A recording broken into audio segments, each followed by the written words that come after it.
Everyone welcome back to Diksha's education hub. Polity हम आज third lecture cover करेंगे जिसमें पढ़ेंगे about the framing of Indian constitution.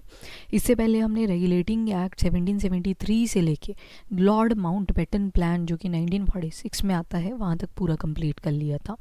अब हम एंटर इन कर चुके हैं, हमारी जो कॉन्स्टिट्यूएंट असेंबली है वो बन चुकी है। अब काम बचा है कॉन्स्टिट्यूशन बनाने का।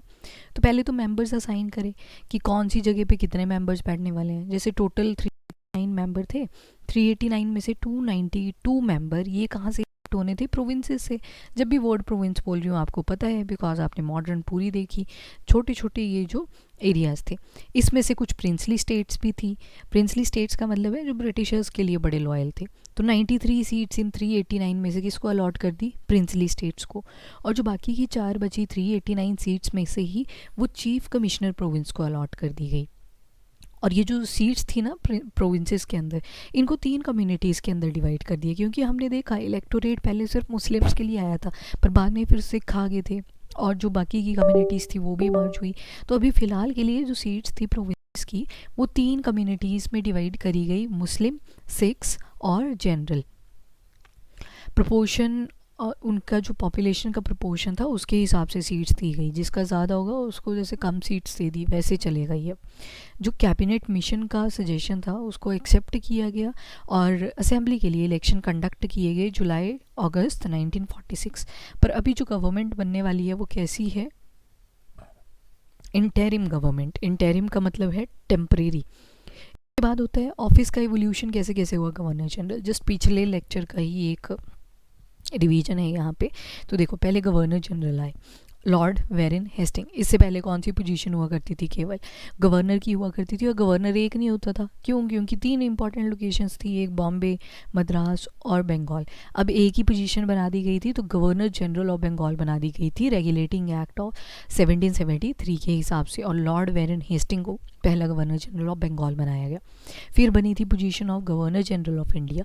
ये कब आई थी position? Charter act of 1833। Lord William Bentinck को first governor general of India बना दिया गया। फिर गवर्नर जनरल तो अभी चल ही रहा था, साथ में एक नई पोजीशन ऐड कर दी गई, दैट इज़ वाइसरॉय। वाइसरॉय 1858 के अंदर ऐड हुआ, यानी कि हमारा जो काउंसिल एक्ट्स आ चुके हैं उनके तहत। और लॉर्ड कैनिंग को फर्स्ट वाइसरॉय बनाया। अब जब देखेंगे हम कि इंडिया इंडिपेंडेंट हो जाएगा 1950s के बाद, हमारे जो होंगे वो प्रेसिडेंट होंगे। प्रेसिडेंट पहले कौन बनने जा रहे हैं? डॉक्टर राजेंद्र प्रसाद। और यही फर्स्ट पर्सन थे जिन्होंने सिग्नेचर भी करे थे कॉन्स्टिट्यूशन पे।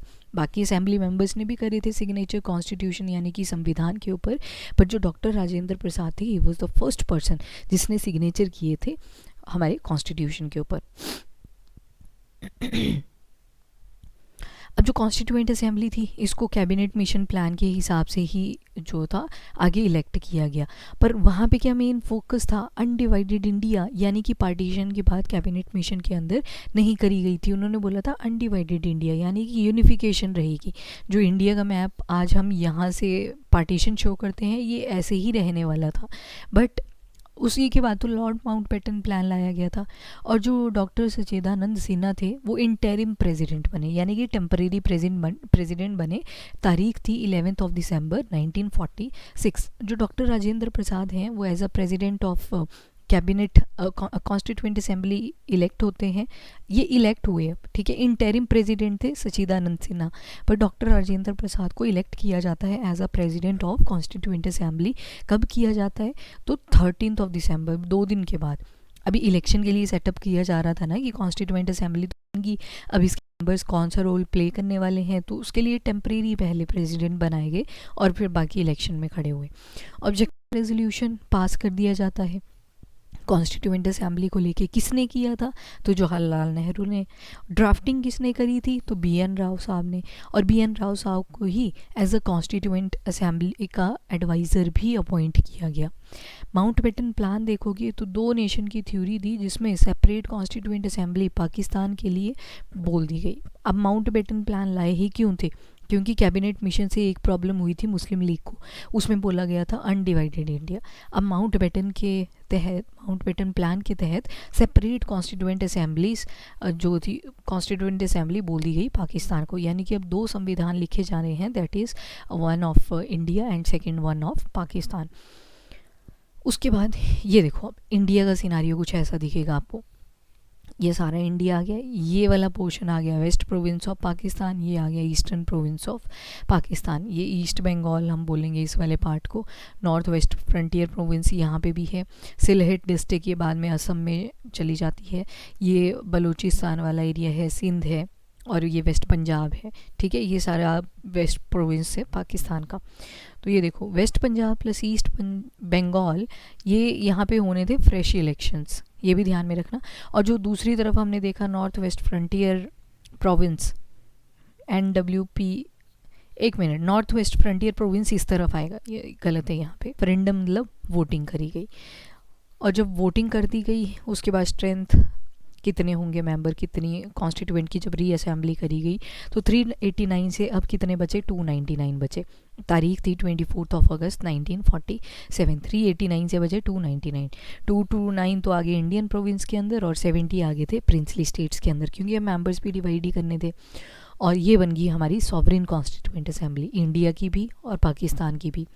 Committees of constituent assembly total 22 task थे, और इन टोटल कमेटीज़ यहाँ पे 22 थी। इन्होंने डिफरेंट काम के साथ एसोसिएट करना था।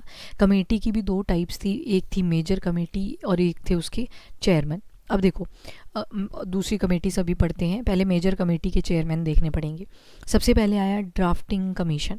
ड्राफ्टिंग कमीशन को चेयर करा डॉक्टर BR अम्बेडकर साहब ने।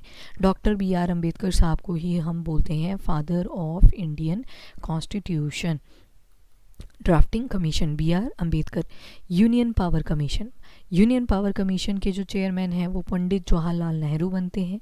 प्रोविंशियल कॉन्स्टिट्यूशनल कमीशन, इसके जो चेयरमैन हैं वो सरदार वल्लभ भाई पटेल बन जाते हैं। Steering commission, doctor Rajendra Prasad ने इसको चेयर किया। Then committee of fundamental rights and minorities, very important. अब सरदार वल्लभ भाई पटेल 2 चीज़ों की जगह पे आपको दिखेंगे, कौन कौन सा, एक तो जो फंडामेंटल राइट्स और माइनॉरिटी से रिलेटेड कमेटी थी उसके भी चेयरमैन थे, और साथ में जो प्रोविंशियल कॉन्स्टिट्यूशनल कमीशन था उसके भी चेयरमैन थे।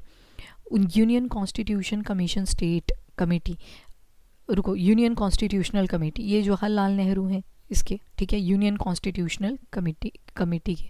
और दूसरे हैं स्टेट कमेटी, स्टेट कमेटी के भी जवाहरलाल नेहरू हैं। तो 3 जगह पे आपको जवाहरलाल नेहरू दिख रहे हैं, एक यूनियन पावर कमेटी, दूसरा दिख रहा है यूनियन कॉन्स्टिट्यूशन कमेटी, और स्टेट कमेटी, इन सभी के जवाहरलाल नेहरू हैं। वहीं पे डॉक्टर राजेंद्र प्रसाद की बात करेंगे तो स्टीयरिंग कमेटी और फाइनेंस एंड स्टाफ कमेटी दोनों के ही डॉक्टर राजेंद्र प्रसाद हैं। अब ड्राफ्टिंग कमेटी बनी। ड्राफ्टिंग कमेटी के अंदर टोटल थे 7 मेंबर। तारीख देखोगे कब बनी तो 29 अगस्त 1947 को बनी। चेयरमैन कौन थे तो डॉक्टर BR अम्बेडकर साहब थे। और कौन मेंबर्स ने इनको ज्वाइन किया था, टोटल देखा ना हमने कितने मेंबर्स की बॉडी थी, 7 मेंबर की, जिनमें से एक तो डॉक्टर राजेंद्र प्रसाद थे जो कि डॉक्टर BR अम्बेडकर थे जो कि चेयरमैन बन चुके हैं। N Gopala Swami Ayyangar, Alladi Krishna Swami, doctor KM Munshi, Mohammed Saadulla, BL Mitter, पहले इनको माधव राव भी बोलते थे, DD खैतन, और इनकी डेथ हो जाती है तो फिर इनको TT कृष्णा कर्मचारी से रिप्लेस कर दिया गया था। 2 मेन फंक्शन थे, एक तो कॉन्स्टिट्यूशन बनाना था और दूसरा जो ऑर्डनरी लॉज, एटलीस्ट बेसिक से लॉ जो थे वो प्रोवाइड करने थे। 24 जनवरी 1950 कॉन्स्टिट्यूएंट असेंबली हेल्ड करी जाती है और एज अ प्रोविजनल पार्लियामेंट ही रहती है सिंस 1952, क्योंकि अभी इलेक्शन होने थे 1951 और 52, और हमने देखा था कि सिर्फ 45% पॉपुलेशन ने ही वोटिंग में पार्टिसिपेट किया था due to lack of awareness की भी थोड़ी कमी रही, और दूसरा lack of realising importance of election, ठीक है, और कहीं ना कहीं कनेक्टिविटी की भी कहीं इशू रहे। चलिए जी नेक्स्ट, कुछ माइनर कमेटीज़ भी थी, ये तो ऊपर सारी मेजर फंक्शन वाली कमेटीज़ थी। माइनर कमेटीज़ कौन कौन सी थी? तो ad hoc committee on national flag. Ad hoc का मतलब था टेम्परेरी कमेटी बनाई गई थी, किसके लिए? नेशनल फ्लैग के लिए।